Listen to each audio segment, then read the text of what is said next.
नमस्कार दोस्तों, स्वागत है आपका द ग्राउंड रिपोर्ट में। मैं हूं समीर आत्मज मिश्र। पिछले एक हफ्ते से देश में क्या दुनिया भर में एक नई सनसनी पैदा हो गई है। दुनिया भर में इस सनसनी की चर्चा हो रही है, हमारे देश में तो हो ही रही है। और यह सनसनी है कॉकरोच जनता पार्टी। जाहिर सी बात है, आपने भी सुना होगा उसके बारे में। और ये भी आपको पता होगा कि ये कॉकरोच शब्द आया कहाँ से उनके पास। ये शब्द आया उनके पास सुप्रीम कोर्ट से, जब चीफ जस्टिस ऑफ इंडिया ने देश के बेरोजगारों की तुलना कॉकरोच और पैरासाइट से की। हालांकि बाद में उन्होंने सफाई भी दी, लेकिन उन्होंने ये बात कही थी, ये स्पष्ट है, सुप्रीम कोर्ट की उस रिकॉर्डिंग में भी है, यानी जब वो कोर्ट में प्रोसीडिंग चल रही थी उस समय जो बात उन्होंने कही थी। खैर, पूरी दुनिया में इस पर खबरें हो रही हैं, चर्चा हो रही है। कहा जा रहा है कि ये देश के युवाओं का एक आक्रोश है जो दिखाई पड़ रहा है। चर्चा इसलिए हो रही कि कुछ ही दिन में, हफ्ते भर भी अभी इस पार्टी को बने हुए नहीं हुए हैं, इंस्टा पर इसके 2 करोड़ से ज़्यादा फॉलोवर हो रहे हैं। और मुझे लग रहा है कि जब तक आप तक मैं ये वीडियो जब रिकॉर्ड कर रहा हूँ और आप तक जब ये पहुँचेगा तो शायद ये 3 करोड़ भी पार कर जाए। इस रफ्तार से ये बढ़ता हुआ दिखाई पड़ रहा है। अब इसके पीछे आखिर है कौन? ये बड़ी इस पर चर्चाएं चल रही हैं कि क्या वास्तव में ये देश के नाराज युवाओं की, गुस्साए युवाओं की, तमाम जो सिस्टम की नाकामियां हैं उससे जो खफा युवा हैं, ये क्या उनकी अभिव्यक्ति है जो इस प्लेटफॉर्म पर बढ़ती संख्या के रूप में दिखाई पड़ रही है, या फिर इसके पीछे कुछ और है, इसके पीछे कोई और ताकत लगी हुई है? ये भी कहा जा रहा है कि क्या कुछ देश विरोधी संगठन भी इसके पीछे लगे हुए हैं। बहुत सारी चर्चाएं हो रही हैं। एक बात आपने और नोटिस की होगी, ऐसा पहली बार हो रहा है पिछले कुछ समय में कि प्रधानमंत्री नरेंद्र मोदी विदेश यात्रा से आते ही यहां पर बैठकों के बाद बैठकों, एक के बाद एक बैठक करने लगे हों। कैबिनेट की मीटिंग होती है, 4 घंटे तक चलती है वो। हालांकि 4 घंटे की मीटिंग में निकल कर क्या आया, कोई बड़ा फैसला लिया गया, पेट्रोल डीजल की कीमतों को लेकर क्या कुछ बात हुई, पता नहीं चला है। हाँ, इस मीटिंग के बाद पेट्रोल डीजल की कीमतें करीब 1 रुपये फिर से बढ़ गई हैं। 87 पैसे पेट्रोल और 90-91 पैसे डीजल प्रति लीटर। इसके पहले एक हफ्ते के भीतर 3 बार ये बढ़ोतरी हो चुकी है, लेकिन कोई बड़ा फैसला लिया गया? उधर गृह मंत्रालय में बैठक चल रही है, बैठकों के दौर चल रहे हैं। ये मैसेज देने की कोशिश की जा रही है कि क्या कुछ इंटेलिजेंस तैयार है, इंटेलिजेंस निगरानी रखे हुए है। इस कॉकरोच जनता पार्टी के ट्विटर हैंडल को ब्लॉक किया जाता है, सस्पेंड किया जाता है, फिर खबर आती है कि सस्पेंड नहीं हुआ है, वो चल रहा है, फिर खबर आती है कि नहीं वो सस्पेंडेड है। इंस्टा पर इतनी बढ़ोतरी हो रही है, कुल मिलाकर ऐसा महसूस हो रहा है। और सबसे बड़ी बात ये कि मेन स्ट्रीम मीडिया इसकी एक एक पल की जो गतिविधियां हैं उसको रिपोर्ट कर रहा है, ऑब्जर्व कर रहा है और आप तक पहुंचा रहा है। अब ऐसे में सवाल ये उठ रहा है कि ये देश के जो युवक हैं, देश के जो छात्र हैं, नौजवान हैं, बेरोजगार हैं, ये क्या वास्तव में उनके गुस्से की अभिव्यक्ति है?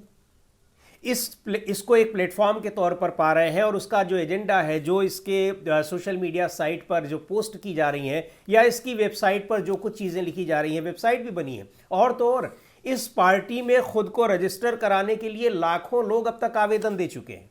और केवल युवा ही नहीं है, 70-75 साल 80 साल के बुजुर्ग भी हैं। अब आपको अगर हम इसके लिए 15 साल पहले ले चलते हैं, उस समय जब अन्ना आंदोलन हुआ था, आपको याद होगा, बहुत सारे लोगों को नहीं भी याद होगा तो वो जानते होंगे, उन्होंने सुना होगा, देखा होगा उस घटना के बारे में। ऐसे ही बड़ा आंदोलन होता है, तमाम चीज़ों को सरकार के खिलाफ बहुत सारी चीज़ें लाई जाती हैं और अचानक एक दिन पता चलता है कि आम आदमी पार्टी बन गई है। और उसके बाद आम आदमी पार्टी ने बनने के बाद पूरा एजेंडा दिया था कि हम देश की तस्वीर बदल कर रख देंगे, ये कर देंगे।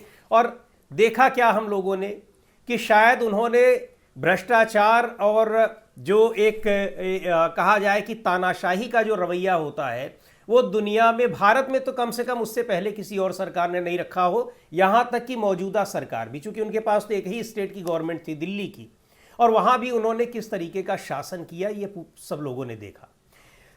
तो यानी जो तस्वीर बदलने के लिए आए थे उन्होंने क्या किया। लेकिन हाँ, एक बड़ा काम उन्होंने ज़रूर किया, महत्वपूर्ण काम किया, और वो काम ये किया कि उस समय सत्ता में जो केंद्र में कांग्रेस सरकार थी, या कांग्रेस के नेतृत्व में यूपीए सरकार थी, उसको रिप्लेस किया है और पूरे देश में भारतीय जनता पार्टी के लिए रास्ता क्लियर किया और कहा यह जाता है, अब उसमें कितनी सच्चाई है कितनी नहीं है, लेकिन घटनाओं का जब हम मूल्यांकन करते हैं तो साफ दिखाई पड़ता है कि ये आरएसएस का ही एक एजेंडा था।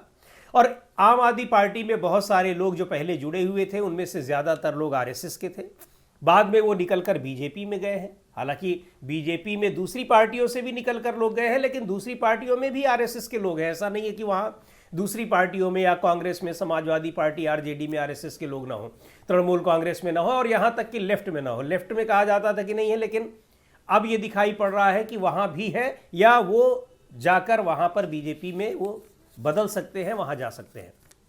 बहरहाल इस पार्टी का भी जो वर्किंग पैटर्न है, अगर उसको एनालाइज किया जाए तो बिल्कुल उसी तरीके से दिखाई पड़ रहा है। सोशल मीडिया पर मेमे तैयार करना, उसके बाद उनको सर्कुलेट करना, लोगों को जोड़ना, हंगामा करना, सिस्टम के खिलाफ, सिस्टम की जो खामियां हैं उसको उजागर करना, और एक बेहतर और एक बढ़िया सिस्टम देने की तरफ लोगों को ले जाना, एक आश्वासन देना कि हम ये चाहते हैं कि ऐसा हो। धर्मेंद्र प्रधान का भी इस्तीफा, चूंकि नीट का मामला चल रहा है तो धर्मेंद्र प्रधान का भी इस्तीफा मांग लिया गया। एक और महत्वपूर्ण बात है कि ये खबर या इसको इस तरीके से एनालाइज किया जा रहा है कि ये जो कॉकरोच जनता पार्टी है ये सरकार के लिए एक बहुत बड़ा संकट बन गई है। और जो अभी हमने कहा कि सरकार की बैठकें एक के बाद एक और ये मैसेज देना, खबरें चलना, उससे लग रहा है, ये दिखाने की कोशिश हो रही है कि ये सरकार के लिए एक बहुत बड़ा खतरा बनकर उभर रही है, क्योंकि इसमें बड़ी संख्या जो है वो जेन जी की है, यानी उन लोगों की है जो 18 से 25 साल के युवा हैं, जिनके लिए कॉकरोच जैसी टिप्पणी सुप्रीम कोर्ट की ओर से की गई थी। लेकिन अगर इसका एक दूसरा पहलू भी देखें तो ये दिखाई नहीं पड़ रहा है ऐसा। आप इसको इस तरीके से देखिए, इसमें जो लोग जुड़े हैं, ख़ासतौर पर इसके जो फाउंडर हैं मिस्टर अभिजीत दीपके, वो आम आदमी पार्टी से जुड़े हैं, उसके कैंपेनर रहे हैं, तो अब उनको पता भी है कि कैंपेनिंग कैसे की जाती है, और आम आदमी पार्टी के तरीके से ही वो कैंपेनिंग एक बार फिर शुरू कर रहे हैं। सोशल मीडिया साइट पर कामयाब भी हो रहे हैं।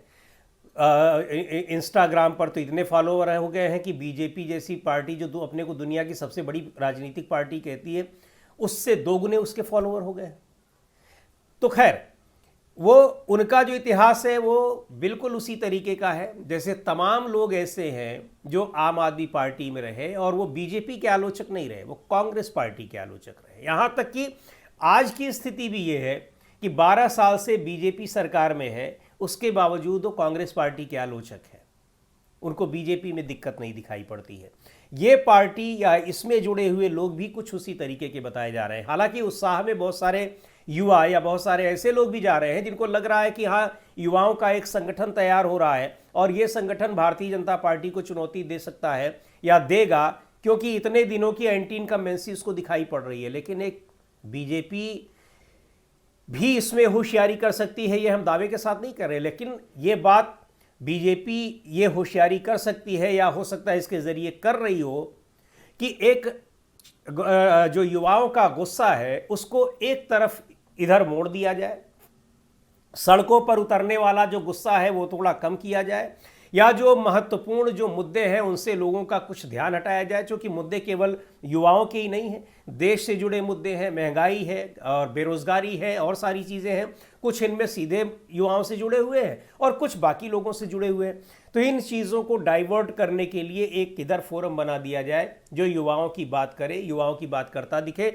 हो सकता है उनकी कुछ ऐसी मांगे हों जिनको सरकार स्वीकार भी कर ले और फिर ये जो गुबार निकल रहा है उसको किसी तरीके से कम किया जा सके।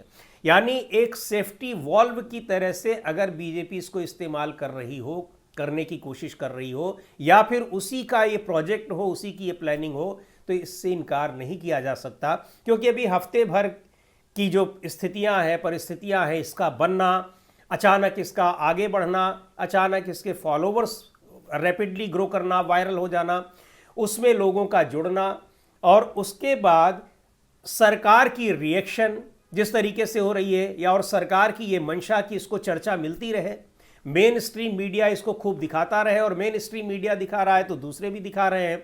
चूँकि ये एक ऐसी पार्टी है जो सरकार का विरोध करती दिख रही है, तो तमाम जो सरकार विरोधी आवाज़ें उठाने वाले लोग हैं, चैनल हैं, सोशल मीडिया पर इन्फ्लुएंसर हैं, वो भी इनको तवज्जो दे रहे हैं। तो ये पूरी एक प्लानिंग के तहत इसको किया जा रहा है कि एक सरकार के खिलाफ जो गुस्सा है, उबाल है, उसके लिए एक सेफ्टी वॉल्व का काम करे, ये उस गुबार को निकालने का एक दूसरा रास्ता बन जाए और बाकी चीज़ों को तमाम मुद्दों से मोड़ा भी जा सके। चूँकि देश में इस समय जो परिस्थितियाँ चल रही हैं वो बहुत ही एक तरीके से कहा जाए कि संकट वाली स्थितियाँ हैं, खुद प्रधानमंत्री कह चुके हैं। उस संकट से निपटने के लिए सरकार क्या कर रही है उसकी बातें होंगी, बहुत सारी चीज़ें हैं।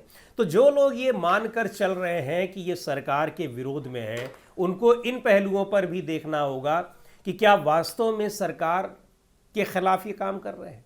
अच्छा, एक बात और भी है इसमें महत्वपूर्ण, इधर बीच आम आदमी पार्टी कमज़ोर भी पड़ रही है। और आपको बता दें कि आरएसएस एक बीजेपी के पैरेलल भी एक पार्टी खड़ा करने की कोशिश बहुत समय से कर रही है। आम आदमी पार्टी के रूप में उसको एक मिला जो कि कांग्रेस की तरह हो, लेकिन कांग्रेस पार्टी ना हो, वो कांग्रेस पार्टी को किसी भी तरीके से कमज़ोर करने की कोशिश करते हैं। तो आम आदमी पार्टी उसमें एक बेहतर उनको विकल्प मिला और उसको उन्होंने खड़ा भी किया। ऐसा नहीं था कि इतने दिनों से उसके बीच में जो चल रही थी, क्लैशेस चल रहे थे, विवाद चल रहे थे। बीजेपी चाहती तो पहले भी दिल्ली जीत सकती थी, जिस तरीके से इस बार जीत लिया। ऐसा नहीं था कि बहुत मुश्किल होती, लेकिन चाहते रहे कि वो एक ऐसा सिस्टम, एक विरोध का सिस्टम काम करता रहे जो देखने में तो विरोधी हो लेकिन वास्तव में वो विरोधी ना हो। उसके खिलाफ ऐसी ऐसी कार्रवाइयाँ होती रहीं कि वो लगे कि हाँ देखिए सरकार कितनी तानाशाही कर रही है, और उस पार्टी को लोग बोलते भी रहें, दिखाते भी रहें, लेकिन जो वास्तव में विरोध कर रहे हैं उनसे लोगों का ध्यान हटा रहे हैं, या वास्तव में जो विरोधी पार्टियां हैं, विरोधी दल हैं, उनसे ध्यान हटा रहे हैं। तो इसका अब इधर बीच वो भी थोड़ा कमज़ोर हुई है। पंजाब में हालत उसकी थोड़ी पस्त दिखाई पड़ रही है, तो उसको भी ये लग रहा है कि हाँ एक मजबूती के साथ इसको सपोर्ट किया जाए। लेकिन एक्चुअली क्या है, जो एक सच्चाई है और एक जो वास्तविकता इसमें दिखाई पड़ रही है वो यही है कि सरकार को, मौजूदा सरकार को, बीजेपी सरकार को कमज़ोर करने की बजाय कहीं न कहीं ये उसको मजबूती ही दे रही है। और सरकार भी ये चाह रही है कि ये पार्टी या कॉकरोच जनता पार्टी ये सोशल मीडिया पर ही न रहे, आकर ये सड़कों पर भी काम करे, इसके खिलाफ हम कार्रवाई करते रहें, चर्चा में ये बना रहे, और जो वास्तविक मुद्दे हैं, वास्तविक नाराज़गी जो लोगों की है, उससे थोड़ा सा ध्यान डाइवर्ट हो सके। तो आज की वीडियो में इतना ही। अगले वीडियो में फिर मिलेंगे एक नए विषय के साथ, एक नए मुद्दे के साथ। ग्राउंड रिपोर्ट के यूट्यूब चैनल को आपने अब तक सब्सक्राइब न किया हो तो ज़रूर कर लें। हमारे वीडियोस को लाइक करें, शेयर करें और अपने सुझाव भी हमें ज़रूर भेजें।